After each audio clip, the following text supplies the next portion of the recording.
Hello friends, welcome to mind blowing study. तो आज हम इस वीडियो में क्लास 8 की एनसीईआरटी का साइंस का चैप्टर नंबर 6 जो हमारा कंप्लीट हो चुका है, इसका शॉर्ट नोट्स करना है। ठीक है, तो इस वीडियो में हम यही सारे शॉर्ट नोट्स करेंगे क्योंकि ये वाला चैप्टर हमारा क्या हो गया है, समाप्त हो गया है। तो ये चैप्टर अगर समाप्त हो गया तो जल्दी से रिवाइज कर लेते हैं। तो रिवाइज हम क्या करेंगे, अपने कॉपी से करेंगे। ठीक है, तो कॉपी में मैंने सारी चीजें क्या कर लिया है, लिख लिया है। तो देख लीजिए आप कि पहले चैप्टर 6 नंबर चैप्टर का क्या नाम है, तो दहन और ज्वाला, ये नाम है। ठीक है, तो सबसे पहले हमें समझना है क्या कि दहन किसे कहते हैं। दहन किसे कहते हैं, तो दहन जैसा कि आपने बुक में भी पढ़ा था कि दहन वह रासायनिक प्रक्रम है जिसमें पदार्थ ऑक्सीजन के साथ अभिक्रिया करके ऊष्मा देता है।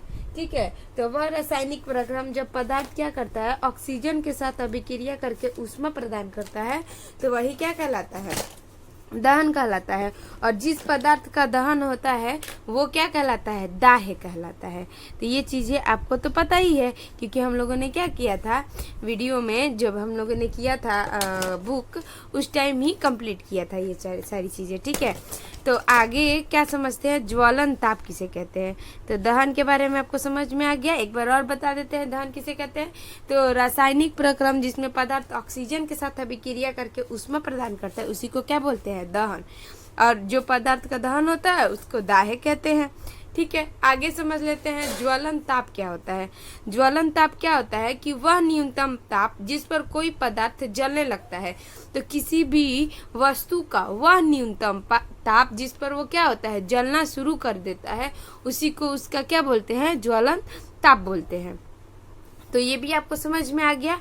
आगे पर समझते हैं क्या ज्वलनशील पदार्थ क्या होता है। तो ज्वलनशील पदार्थ क्या होता है कि जिन पदार्थों का ज्वलन ताप बहुत कम होता है। तो ज्वलन ताप तो आपको पता चल गया कि वह न्यूनतम ताप जिस पर कोई पदार्थ जलना शुरू कर देता है, वही उसका ज्वलन ताप कहलाता है। और जिस भी पदार्थ का ज्वलन ताप बहुत निम्न होता है, यानी कि थोड़ा सा ही अगर उसको ऊष्मा मिले तो वो क्या होता है, जलने लगता है, उसी को क्या कहते हैं, ज्वलनशील पदार्थ कहते हैं। तो वैसे पदार्थ को क्या होता है कि बहुत सावधानी पूर्वक और सफलता पूर्वक क्या कहता है, रखा जाता है। तो इसको कह रहा है कि और जो ज्वाला के साथ सफलता पूर्वक आग पकड़ता है, मतलब कि थोड़ा सा ही अगर उसको ऊष्मा दी जाए तो क्या होता है कि जल्दी से आग पकड़ लेता है। तो ज्वलनशील पदार्थ में कौन कौन सी चीजें आ जाएंगी, तो पेट्रोल, अल्कोहल, द्रवित पेट्रोलियम, एलपीजी गैस। तो एलपीजी गैस आपके घरों में प्रयोग किया जाता है, तो उसमें भी आप लोगों ने देखा होगा कि लाइटर से जो हम लोग गैस जलाने के लिए, गैस स्टोव जलाने के लिए प्रयोग करते हैं, तो वो लाइटर में एक छोटी सी चिंगारी आती है। वो चिंगारी क्या करती है, बहुत जल्दी गैस स्टोव को क्या करती है, जला देती है, जिसमें से जल्दी जल्दी आग निकलने लगता है।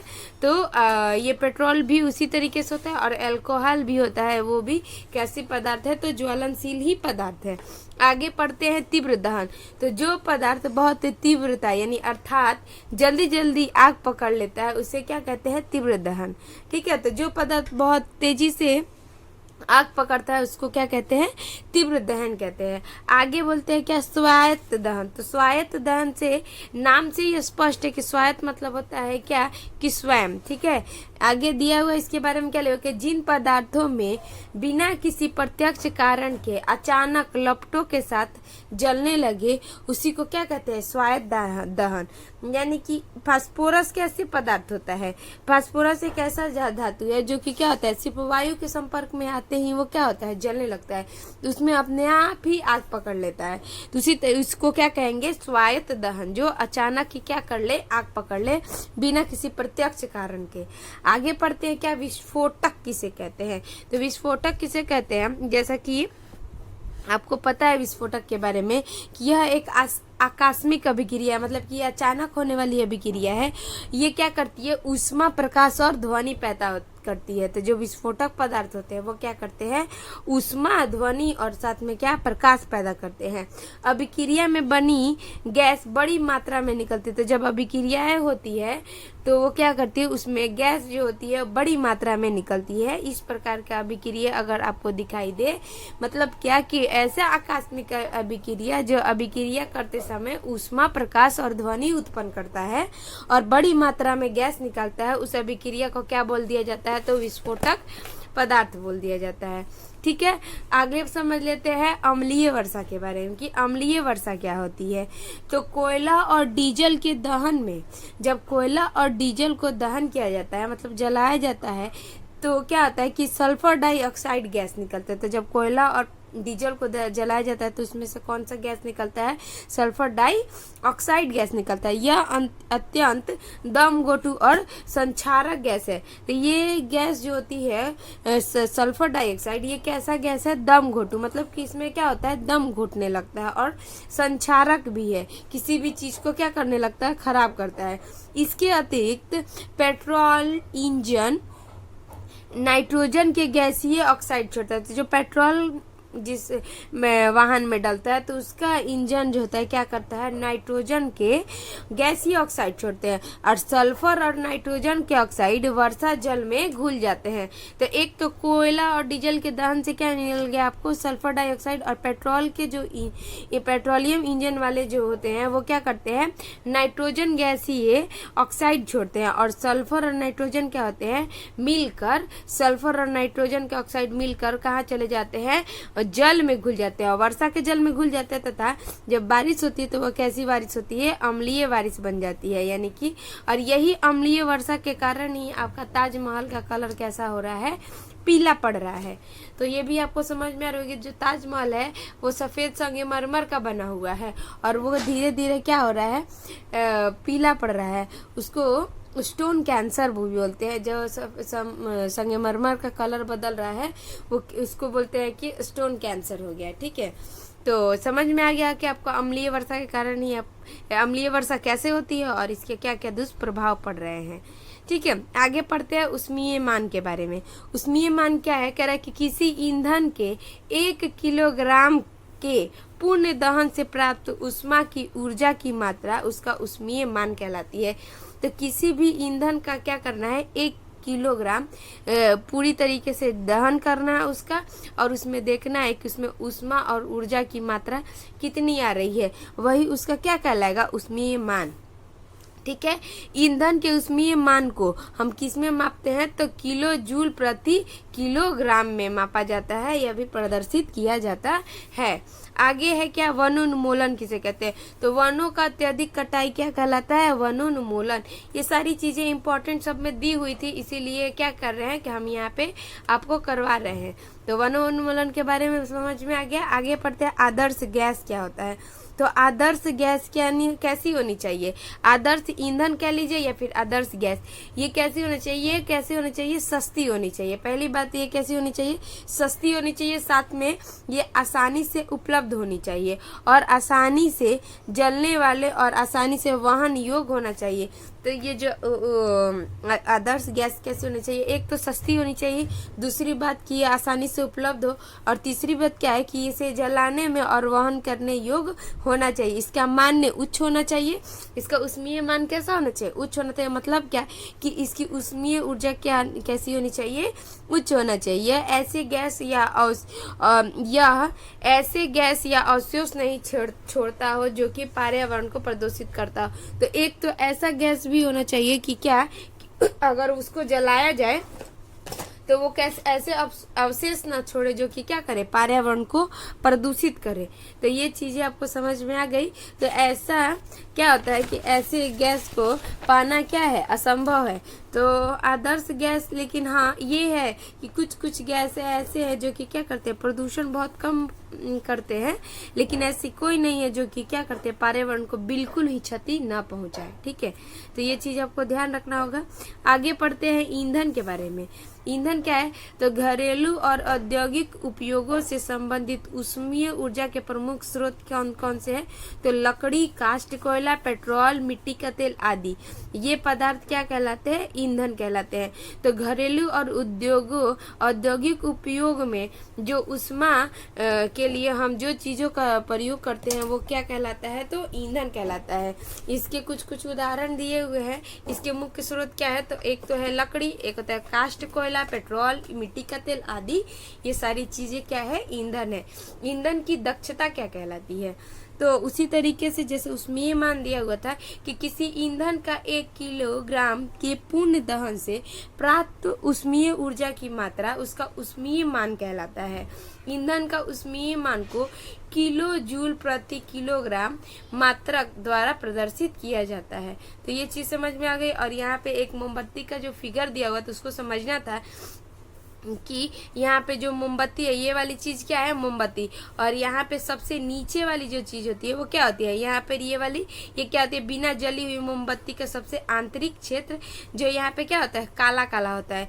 और ये वाला जो क्षेत्र है जो बाती के सबसे करीब वाला क्षेत्र होता है वो सबसे गर्म होता है, ठीक है। और इसका कलर भी कैसे होता है, ये सबसे कम गर्म होता है, सॉरी ये वाला क्षेत्र कैसा होता है, सबसे कम गर्म, सबसे नीचे वाला क्षेत्र, ठीक है।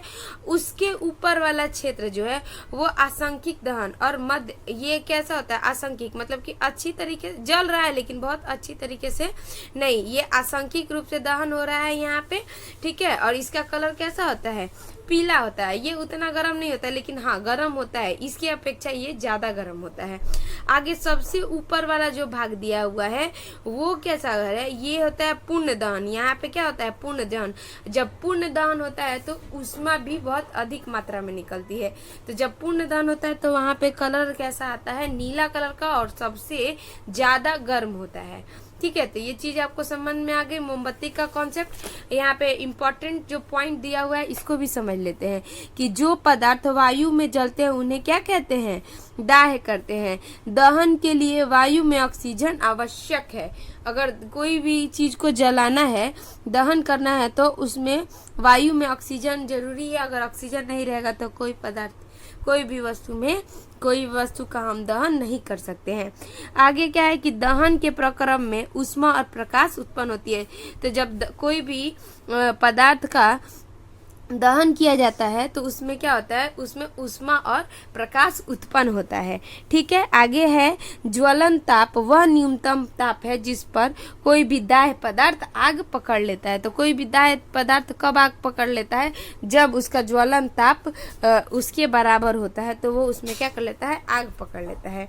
आगे कहता है कि आग उत्पन्न करने हेतु आवश्यकताओं में से एक या अधिक को हटाकर आग पर नियंत्रण किया जा सकता है। मतलब क्या कि कोई भी वस्तु में, कोई भी पदार्थ में अगर आग पकड़ लिया है तो उसमें अगर आग पकड़ने के लिए जो जो चीजों की आवश्यकता होती है उसमें से एक या उससे अगर एक से अधिक पदार्थ को भी अगर हटा दे तो वो क्या हो जाएगा, आग पर हम नियंत्रण पा सकते हैं। जैसे कि आग पकड़ने के लिए वायु अति आवश्यक है। वायु में ऑक्सीजन, अगर ऑक्सीजन की आपूर्ति ही ना हो, ऑक्सीजन की पूर्ति ही ना हो तो क्या होगा, आग क्या हो जाता है, कंट्रोल। उसी तरीके से जैसे कि किसी व्यक्ति के शरीर कपड़े में क्या पकड़ लेता है, आग, तो हम उसको क्या करते हैं, तो उसको जल्दी से कंबल से ढक लेते हैं। तो कंबल से ढकने से क्या होता है कि जो आग पकड़ा हुआ है उसमें ऑक्सीजन नहीं जा पाता है, इसकी वजह से आग क्या हो जाता है, कंट्रोल हो जाता है और आग बुझ जाता है।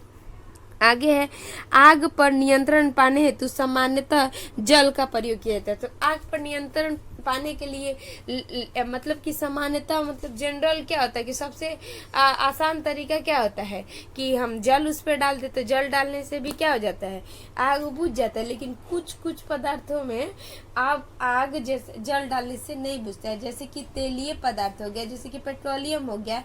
तो पेट्रोलियम क्या होता है, वो जल से भी क्या होता है, हल्का होता है। अगर उस पर हम जल डालते हैं तो वो क्या हो जाता है, जल नीचे चला जाता है, लेकिन पेट्रोलियम क्या होता है, ऊपर आ जाता है। अगर वो ऊपर आ जाता है तो ऊपर आ जाने से उसका तो वायु के साथ संपर्क रहता है, वायु में ऑक्सीजन उपस्थित है ही, तो वो जलते ही रह जाता है, ठीक है। तो कुछ पदार्थ हैं जैसे कि विद्युत उपकरण, तेल, ये सारी चीजों को हम जल से नहीं बुझाता, लेकिन ज्यादातर चीजों में हम आग बुझाने के लिए किसका प्रयोग करते हैं, तो इसका ही प्रयोग करते हैं, जल का ही प्रयोग करते हैं, ठीक है। आगे क्या है, विद्युत उपकरणों और तेलों में लगी हुई आग को नियंत्रित करने के लिए हम जल का उपयोग नहीं करते हैं, ठीक है। तो जल का उपयोग हम कहाँ नहीं करते हैं, तो अगर विद्युत के कोई उपकरण है या फिर तेल में लगा कोई पदार्थ है तो उसमें हम आग का प्रयोग नहीं करते हैं। फिर क्या है, दहन के विभिन्न प्रकार होते हैं, कौन कौन से, तो जैसे कि तीव्र दहन, स्वायत्त दहन और विस्फोटक, ठीक है। तो तीव्र दहन जिसमें आग बहुत तेजी से पकड़ लेते हैं उसको क्या कहते हैं, तीव्र दहन। जो अपने आप आग पकड़ लेता है उसको क्या कहते हैं, स्वायत्त दहन। और जो ऊष्मा, प्रकाश और ध्वनि भी उत्पन्न करता है उसको क्या कहते हैं, विस्फोटक। ठीक है, फिर आगे है कि ज्वाला के 3 विभिन्न क्षेत्र कौन कौन से हैं। तो एक होता है अदीप्त क्षेत्र, एक होता है दीप्त क्षेत्र, एक होता है ज्योतिहीन क्षेत्र। तो ज्वाला के भी 3 भिन्न क्षेत्र समझ में आ गया आपको कि अदीप्त क्षेत्र जिसमें कि क्या होती है, प्रकाश उत्पन्न नहीं होती है अच्छी तरीके से। दीप्त मतलब जिसमें प्रकाश होती है, और एक होता है ज्योतिहीन जिसमें कि ज्योति ही नहीं जलती है, वो वाला क्षेत्र। तो ये तीनों चीज आपको समझ में आ गई। ये वाली चैप्टर से हमारा इम्पोर्टेंट पॉइंट इतना ही था। तो आई होप आपको ये वाला चैप्टर अच्छी तरीके से समझ में आया होगा। आप क्वेश्चन आंसर करने का प्रयास कीजिए। अगर नहीं होता है तो आप हमें कमेंट में करके बता सकते हैं। अगर आज वीडियो अच्छा लगा तो आप हमें लाइक और कमेंट करके बता सकते हैं। यहाँ तक वीडियो देखने के लिए आपका बहुत बहुत धन्यवाद।